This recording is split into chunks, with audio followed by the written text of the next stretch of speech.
Programang ito ay rated SPG. Striktong patnubay at gabay ng magulang ang kailangan. Maaaring may masiselang tema, lengguwahe, karahasan, sexual, horror o droga na hindi angkop sa mga bata.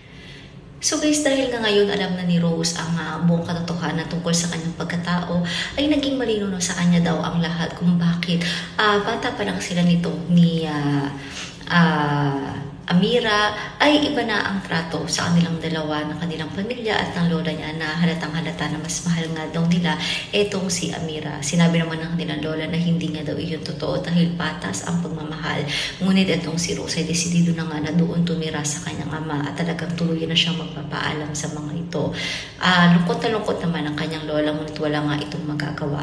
Pagdating nga roon sa bahay ng mga Tera ay sinalubong agad ng pamilya ni Franco etong si Rose at talagang inaasar siya ni Portia na kesyo swerte daw siya dahil sa dinami-dami ay naging Tera pa daw ito at instant yaman na nga daw ito. Sumagot naman si Rose na hindi niya kasalanan kung siya ay anak rin ni Franco Tera. Yan ang dapat nating subaybayan dito nga lang sa Makiling.